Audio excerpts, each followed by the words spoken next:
Karena dia mikirnya itu nanggung udah deket, bodo amat lah. Udah mah gak kuat nahan sakit nyeri hate. Nah, sialnya itu malah kejadian hal yang paling ekstrim. Si sosok ini tuh tiba-tiba malah turun tepat di depan warung.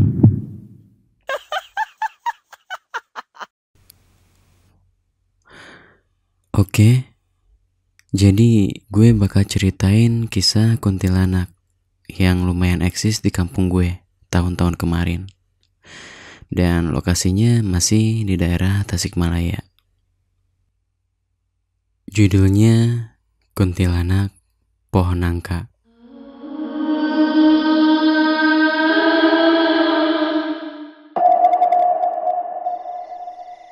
Memang banyak sih mungkin sosok-sosok yang begitu di kampung gue. Cuman nih sosok lumayan sering nampakin diri ke orang-orang. Jadi gue mau ceritain tentang cerita si sosok ini. Kenapa bisa sampai menetap di pohon nangka. Awal mulanya sosok ini tuh ngehuni satu sumur tua. Entah itu dibangun sejak kapan, gue gak tahu. Nah, si sumur ini tuh emang udah lama gak kepake. Karena dulu itu dipakai buat percetakan bata. Tapi karena percetakannya tuh udah gak produksi lagi nyampe sekarang, si sumurnya itu udah bener-bener gak keurus. Di samping sumur ini ada 2 pohon yang ukurannya itu biasa aja, nggak gede. Sama si kayu bekas katrolnya itu masih ada. Kebetulan sumur ini sampingan sama rumah paman gue. Mungkin jaraknya ada sekitaran 10 meter.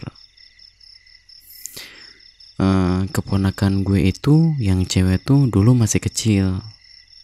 Nah, si kamarnya ini tepat di samping sumur itu. Satu waktu anaknya paman gue ini nangis terus. Karena pada dasarnya paman gue ini bisa ngelihat hal-hal yang orang normal gak bisa lihat. Ya kayak macam bisa ngelihat hantu lah. Jadi si anaknya ini tiap malam sering digangguin sama sosok kuntilanak yang diam di sumur tua itu. Mungkin paman gue ini ngerasa emosi ya. Soalnya anaknya ini digangguin mulu sama ini sosok. Jadi langsung tuh didatengin ke sumurnya. Pada saat itu pas malam juga. Langsung dibentak-bentak. Pokoknya ngemasalahin soal si anaknya ini yang diganggu terus sama dia. Mungkin karena emosi ya paman gue. Jadinya tuh gak ngasih opsi. Ya contohnya kayak mau di sini tapi jangan ganggu. Ini malah langsung diusir gitu aja. Langsung pergi tuh. Entah kemana perginya. Gak ada lagi yang ngehuni itu sumur. Sama anaknya pun gak rewel kayak waktu kemarin. Nah, cerita selanjutnya itu masih ada hubungannya sama gue. Waktu itu tuh kalau gak salah yang gue inget tuh kebenaran lagi malam Jumat. Sekitar jam 9-an gue dijemput sama ibu gue. Soalnya gue gak berani pulang sendirian abis selesai ngaji di pesantren. Tapi sebelum pulang itu gue kayak biasa makan mie ayam dulu yang ada di pinggir jalan sebelum nyampe ke rumah tuh. Jadi balik-balik tuh gue sekitar jam 10-an lah sama ibu gue. Ya di perjalanan biasa aja, gak ada yang aneh. Tapi pas udah nyampe depan rumah, itu kayak suasananya sekitar rumah sama kebun yang di sampingnya itu mencekam, nggak kayak biasanya. Untung malam itu gue dijemput sama ibu gue. Nah, pas udah masuk ke rumah, nenek gue cerita tuh. Ceritanya itu kurang lebih kayak gini. Jadi ada suara anak ayam di kebun samping rumah. Ya itu masih kebun nenek gue juga sih. Nah, nenek gue tuh minta ke kakek gue buat nangkep tuh anak ayam. Soalnya suara anak ayamnya tuh lama banget. Kesitulah nenek sama kakek gue buat nangkep itu anak ayam. Si kebun tuh kan gelap. Penerangan satu-satunya cuman ada dari rumah doang. Jadi dari samping rumah tuh nyorot ke kebun.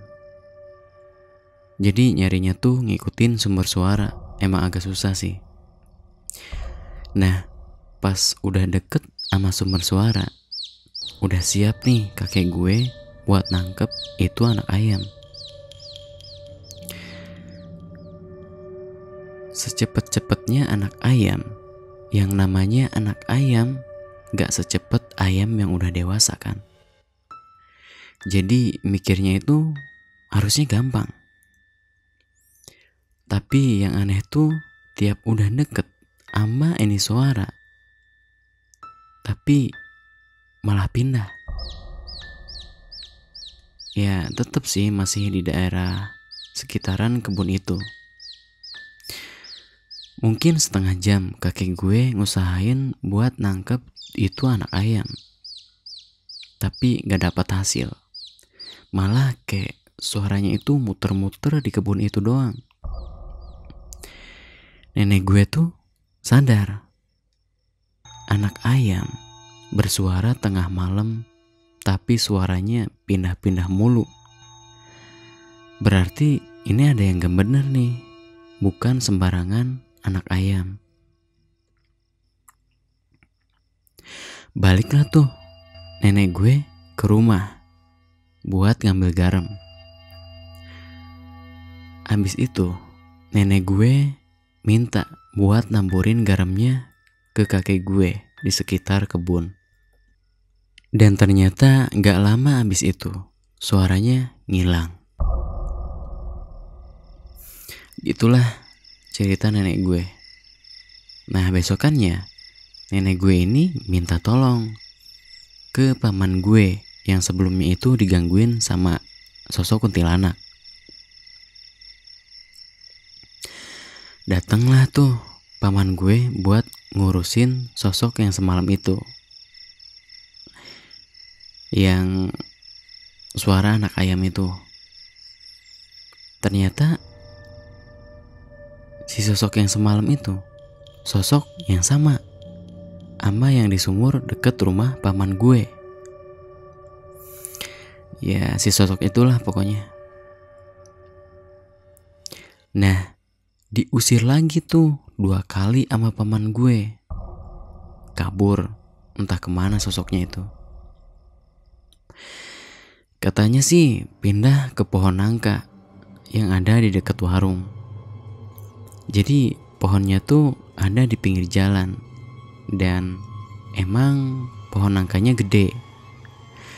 Pokoknya tuh itu jalan sering dilaluin sama orang, termasuk gue sendiri, kalau mau pergi atau pulang ngaji.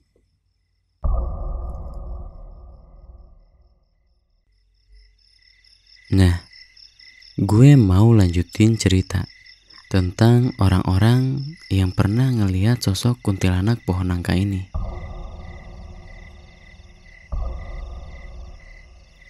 Jadi gue bakal ceritain random. Soalnya gue gak tahu nih waktu kejadiannya tuh kapan, dan gue ceritanya kayaknya gak berurutan deh.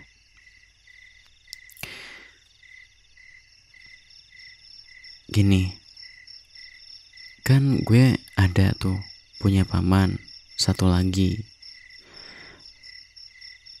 Jadi dia tuh lagi main sama teman-temannya. Entah jam berapa, gue juga nggak tahu. Tapi yang pasti itu malam.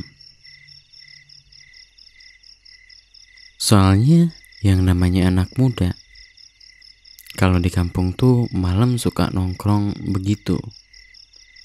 Entah itu di pinggir jalan atau di pos ronda.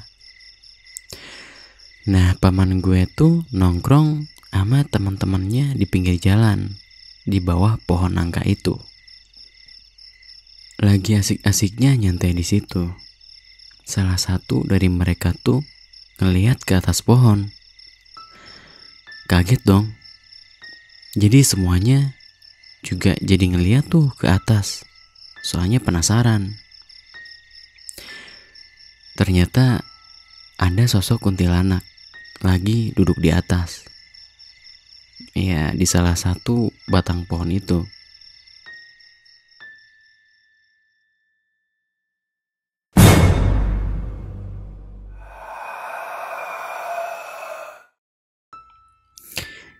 Kalau dari samping mungkin gak kelihatan, tapi gak tahu juga sih. Soalnya ini tuh jelas kayak kata paman gue tuh, si bagian bokongnya itu ngebentuk kayak orang lagi duduk lah. Jadi fisiknya tuh hampir sama, kayak orang duduk gak tembus. Kayak bokongnya tuh nempel sama si tempat duduknya.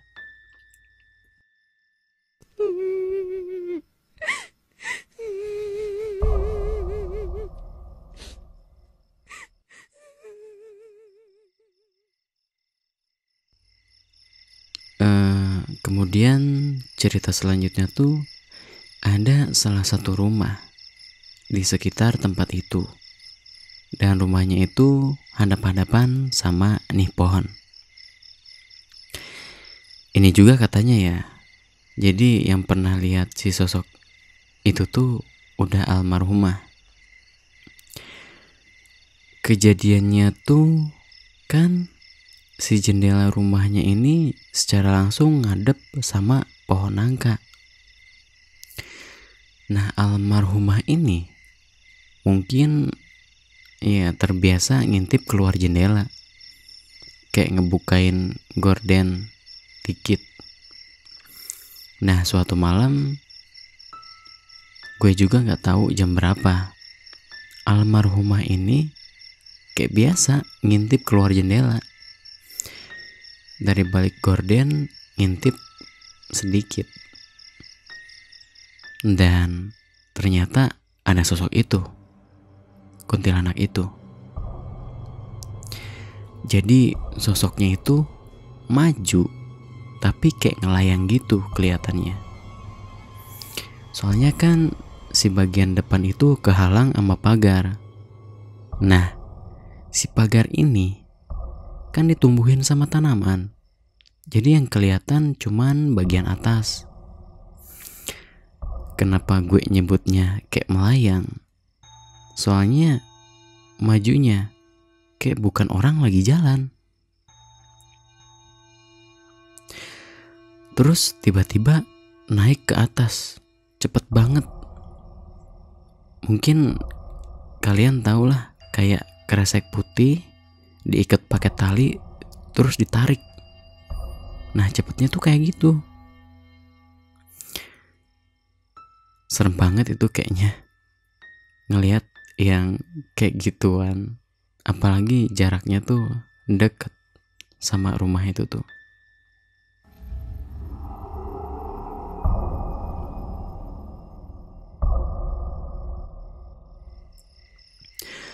Kemudian cerita selanjutnya tuh ada yang lagi jalan di situ.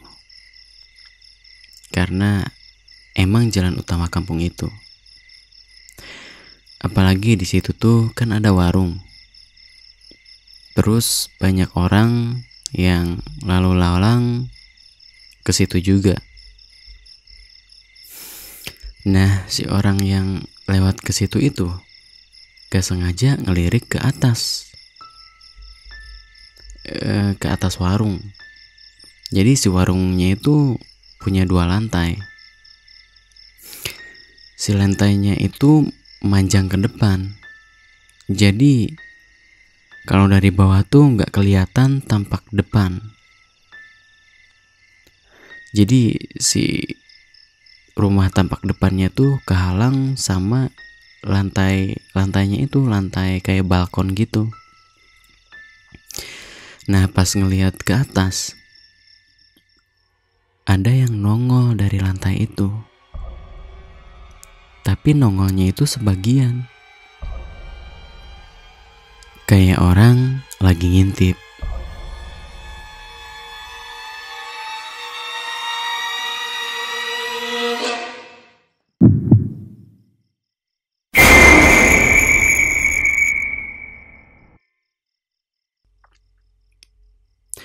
Mau mikir itu mungkin orang, tapi wujudnya itu ngeri banget. Langsung kabur lah orang yang ngeliat itu. Kalau mikir itu kemungkinan orang, ya mencurigakan banget gak sih? Rupanya juga kayak gitu.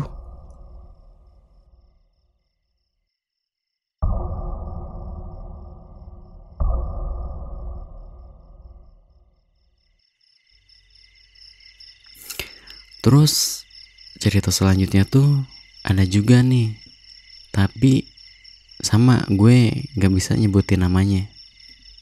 Jadi ya kayak biasa orang lewat pada umumnya, tapi kondisinya itu udah malam banget. Entah dia mau ke warung atau kemana, gue juga gak tahu. Nah dari jauh itu sebelum sampai deket rumah yang deket sama pohon itu, dia kayak ngeliat putih-putih terbang dari pohon nangka ke pohon mangga. Jadi di seberang kiri pohon nangka ini ada satu pohon mangga sama rambutan. Tapi yang paling dekat sama pohon nangka itu ya pohon mangga. Dia nggak ngerasa aneh. Dia pikir mungkin salah lihat. Tapi pas udah deket, si putih-putih itu tiba-tiba terbang lagi hingga ke pohon nangka. Dia ngeh dong sama yang barusan terbang itu. Gak mungkin burung, soalnya gede kayak kuntilanak. Ya langsung lah balik lagi sampai dia lari sekencang-kencangnya.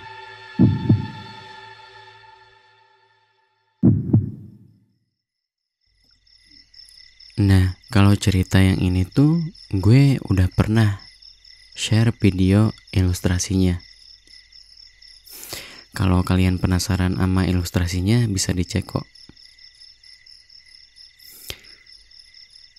Jadi ceritanya gini, gue punya sohib nih.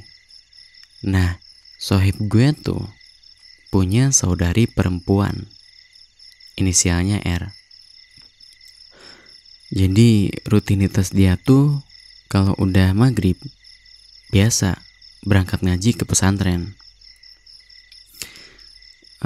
Gue lupa jam berapa dia pulang, tapi intinya dia itu ngaji kalau nggak salah sampai jam 10-an deh. Pulangnya itu sendirian, soalnya teman-temannya ini pada nginep di pondok. Pulanglah si saudari dari sahabat gue ini. Dan keadaan dia itu pas malam itu dalam keadaan haid. Mungkin pas di jalan utama kampung sebelah tuh yang pesantrennya di situ itu biasa aja, normal. Soalnya kan lumayan ada orang. Tapi pas belok ke jalan kampung dia ini, firasat udah gak enak. Dan ternyata emang bener. Dari kejauhan ada sosok kuntilanak di atas pohon.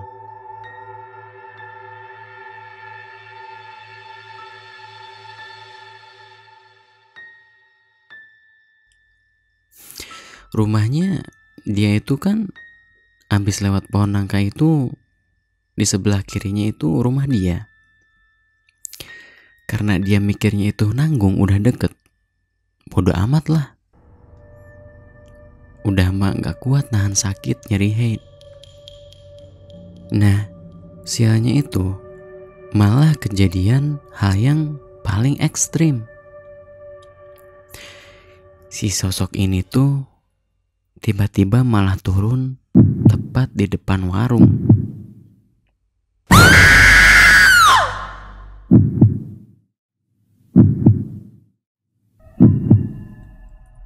Jadi dari arah dia pulang tuh, si sosok ini ada di sebelah kiri. Dan jaraknya itu gak jauh, mungkin adalah sekitar 8 meteran. Padahal udah bentar lagi mau nyampe rumah, malah dicegat kayak gituan.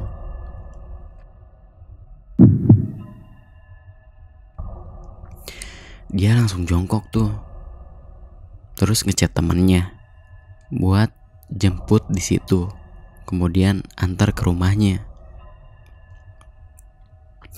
Soalnya dia jongkok itu karena emang nyeri headnya udah gak kuat juga.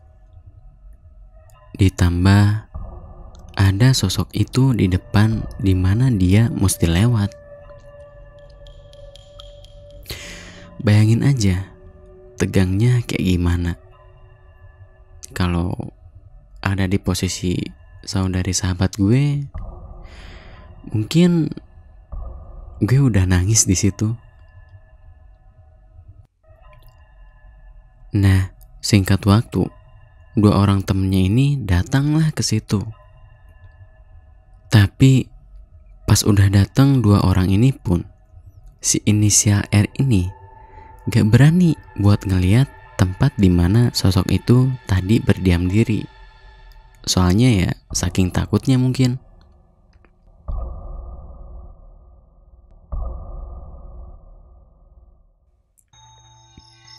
Dan abis itu tuh dia gak lagi-lagi berangkat ke pesantren.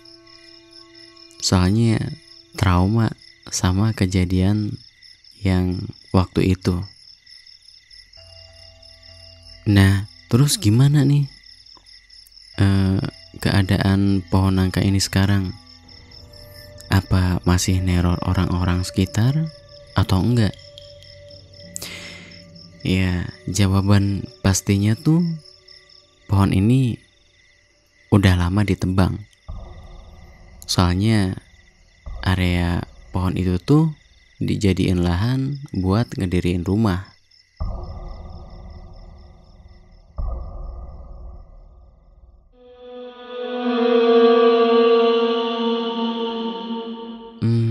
Oke. Sekian mungkin cerita gue kali ini tentang kuntilanak pohon nangka. Bye.